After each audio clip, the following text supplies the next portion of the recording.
morning, guys. So it's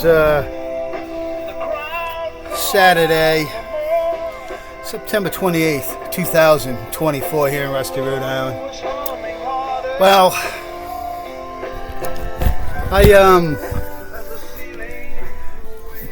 went the El Cheapo route. So I'm looking, and the 3M Rock Guard and a 20-ounce can was listed for $64 a can. Would have been $130 some for 2 cans. So guess what I did? So I put the first coat on yesterday. This is a neoprene product that's used for roofing. When you do roll roofing, when you're gluing the joints together, this is what you use. It doesn't have any, some of the roof stuff has a fiber in it. This doesn't have any fiber in it. So the way I shoot it out, you can see it lays out what I want is all those, you know, that, so with popcorn, I guess you would, you know, I want that lumpy look. I'm going to be putting another coat over this. This set from noon yesterday with the doors open, airing out. I don't think it's dry yet. I'm going to give it a touch. Oh yeah, it's dry. Now, I told you guys I use 89 octane gasoline, and the reason I do that is gasoline evaporates quickly out of the material and just leaves the material. I also put a hardener, speed. It helps to dry and harden the material, and I'm going to be putting that in again in this next coat. So I'm using I don't think I can show the product name or the can because I'll get a copyright, but I can tell you it's called Japan Dryer, and speed dry times for oil-based paints, varnish, and enamels. And it really does, because in 12 hours that stuff is it's not even tacky anymore. I can lay my hand right on it, it's dry. So I'm going to be putting a second coat. I'm going to be mixing in the last of this primer paint. This is not the color that's going to be. It's a lighter shade. But I mixed this in with the primer just so that I have a blue tint. And that actually does help when you go to apply your first coat. It almost looks like it's the right color already because you don't have a white or a gray primer. I'm trying to match the color of the primer to the actual paint. And the reason I use this one is because it was paid for already. I probably should have, I do have the original paint, but I don't want to waste that. So here we go, same old process.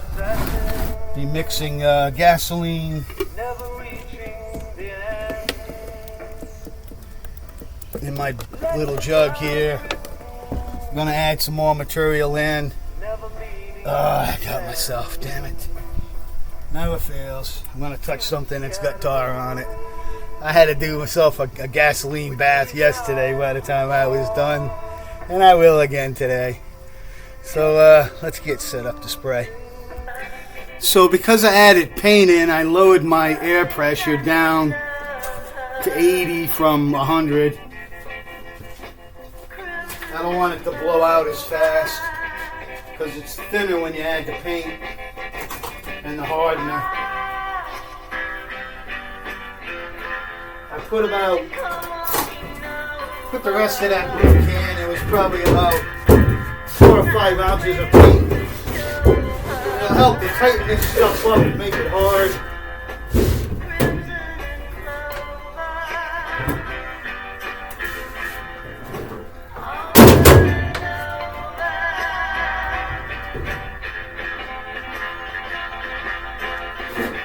This old hose is getting hard. Alright, let's see what we can do here.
we're looking pretty good here. So it lays out pretty well, as you can see, and it has that bubblegum look. This was already done years ago.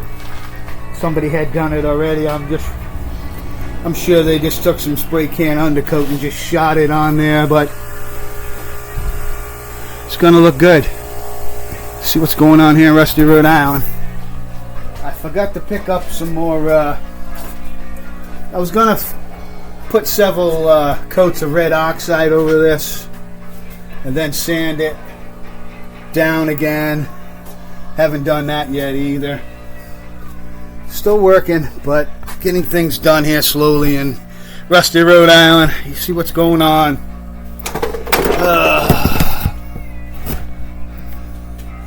Trying to stay on this thing. I'm putting my energy into it. I want to get some paint on it. I'm so damn close I can taste it. Out from Rusty, Rhode Island, guys. See y'all on Bad Chad.